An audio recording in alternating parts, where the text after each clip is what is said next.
Inédit, on vient d'en parler, le chef de Kremlin, dans la menace adressée à l'Occident. Il envisage pour la première fois de frapper des bases en dehors du territoire de l'Ukraine, dit-il. Il y réfléchit, ce qui pourrait signifier en territoire de l'OTAN, quand ces territoires accueilleront des F-16 occidentaux destinés à l'armée ukrainienne. Écoutons le chef du Kremlin. L'OTAN commence à rentrer dans la guerre en Ukraine. De plus en plus d'équipements sont livrés à l'Ukraine. On discute aujourd'hui de livrer des avions. Sur différentes zones du front, des attaques ont lieu. Une brigade par-ci, une brigade par-là, avec des chars. Ces chars sont détruits, y compris les chars Léopard. Ces chars, ils peuvent brûler, et les F-16 peuvent brûler aussi, il n'y a aucun doute là-dessus. Si les armes sont situées dans des bases militaires en dehors de l'Ukraine et sont utilisées en combat contre nous, nous devrons réfléchir pour savoir comment détruire ces équipements. Bonjour Sergueï Boutman, merci d'être avec nous, journaliste à l'Écho de Moscou. Tout d'abord, votre réaction quand vous avez entendu ça, est-ce que c'est crédible? Est-ce que Poutine à un moment peut le faire? C'est-à-dire qu'on lui livre des F-16 qui vont décoller par exemple de Pologne ou je dis de Roumanie par exemple, et est-ce qu'il va pouvoir répondre à ça? Est-ce qu'on doit l'envisager? Il a toutes les possibilités pour le faire, toutes les possibilités matérielles et aussi psychologiques, c'est un peu plus difficile, mais il nous promet, il promet à l'Occident qu'il est capable de le faire. Il l'a fait, peut-être c'est après cette rencontre avec les 1000 blogueurs et qu'il a repris leur, je dirais, leur élan. Mais vous savez, on est habitué ici qu'on peut tout attendre du président russe. Voilà. Personne ne sait ce qu'il peut faire ou ne peut pas. Restez avec nous, Sergueï Boutman. Jean-François Bureau, on était tout à l'heure avec le général Paloméros qui dit qu'il faut quand même prendre en considération ce qu'il dit. Il y a toujours un petit fond de vérité. Le discours sur le nucléaire n'a pas marché, ça fait 10-12 fois qu'il en parle. Mais là, pourquoi pas? Je pense que dans cette gesticulation, comme vous le dites, qui a déjà eu des précédents, Poutine... il a le sommet de Vilnius dans 3 semaines, le sommet de l'OTAN, 10 juillet en tête. Et donc, il fait monter une pression politique pour montrer qu'il est l'interlocuteur avec qui il faut parler.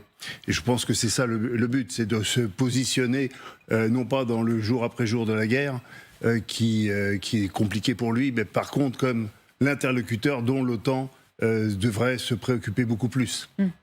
Catherine Pierre-Servant disait lui non, il ne le fera pas parce que le budget militaire des armées, que ce soit États-Unis, français ou britannique, est tellement haut par rapport à Poutine qu'il ne prendra pas le risque d'une entrée en guerre. Qu'en pensez-vous?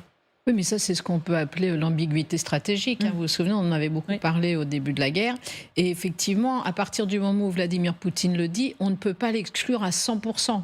Et c'est bien son objectif, c'est d'insinuer un doute dans l'esprit des pays éventuellement frontaliers de l'Ukraine, qui pourraient justement avoir sur leur sol les avions en question et qui pourraient commencer à se dire effectivement, est-ce que ça ne veut pas dire qu'on sera entraîné dans le conflit ou est-ce que certains pays de l'Union européenne, déjà pour commencer, ne vont pas aussi se dire qu'entre la contre-offensive qui paraît quand même bien poussive pour l'instant, évidemment, ça ne veut pas dire que sur l'avenir, ça ne va pas se débloquer, entre guillemets. Entre ça et cette nouvelle menace de la Russie, les pays qui sont les plus faibles, je dirais, dans le soutien à l'Ukraine, évidemment, Vladimir Poutine sait très bien que ce sont des arguments qui peuvent être retenus et pour justement affaiblir les alliés de l'Ukraine. Donc même s'il ne compte pas attaquer les bases d'où seraient stationnés ces avions, évidemment, il insinue un doute pour essayer, encore une fois, de diviser à terme les alliés de l'Ukraine. C'est vraiment ça, Magali, semer le doute, semer le trouble?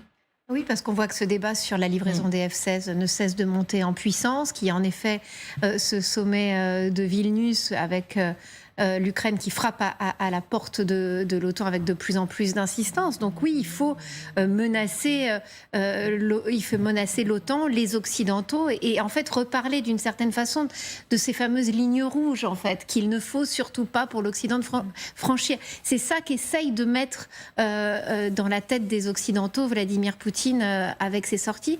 Alors il y a cette pression sur les gouvernements occidentaux, manifestement, et puis il y a une pression aussi sur l'opinion publique, clairement.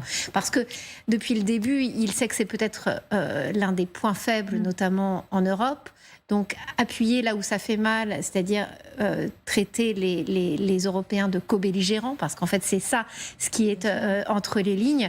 Oui, c'est une façon aussi d'essayer d'affaiblir le soutien à l'Ukraine au moment où il y a une grande séquence en effet diplomatique qui s'ouvre, avec d'abord le sommet d'ailleurs, avec le Conseil européen qui va se réunir à la fin du mois de juin, et ensuite ce fameux sommet de l'OTAN. Avec un temps qui joue pour lui, Natalia, vous le rappelez souvent, lui, il a envie d'être en guerre continuellement. Ça, c'est votre théorie.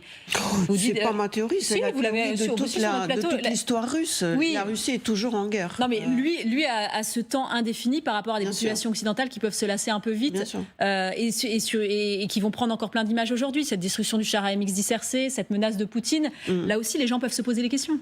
À mon avis, il ne faut pas se poser les questions parce que quand Poutine dit quelque chose, il le fait. L'histoire nous l'a montré. Pas sur le nucléaire encore. Mais... pas sur le nucléaire, mais attention, il y a la station nucléaire, par exemple, qui nous pose beaucoup de problèmes. Parce qu'on peut bien sûr lancer des bombes, mais on peut aussi organiser un petit accident, comme d'ailleurs on l'a vu.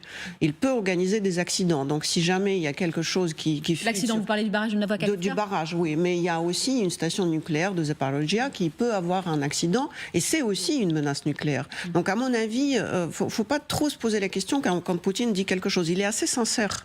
Peut-être que dans notre esprit rationnel, il passe pour un fou. C'est pas le qualificatif qui me vient le premier quand je pense à Vladimir Poutine, mais bon. Oui, mais pour notre mentalité à nous, on cherche à expliquer rationnellement. Mais il n'est pas moins rationnel que tous les tsars de la Russie, que ce soit Alexandre qui a fait des choses horribles, que ce soit Nicolas I, le premier. Je ne parle pas de II qui a mal fini.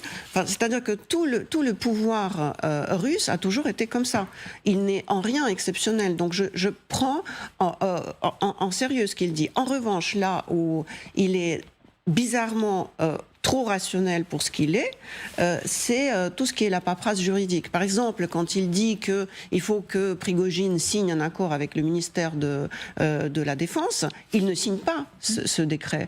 C'est son ministre qui le signe. Donc, c'est pas un décret, si on parle juridiquement parlant, parce que seul le président peut obliger quelqu'un d'appartenir au ministère de la Défense, pas le ministre de la Défense, et surtout pas pendant la guerre. Donc, il est assez formel en ce qui concerne la paperasse, parce qu'il a fait quelques années à la faculté de jurisprudence.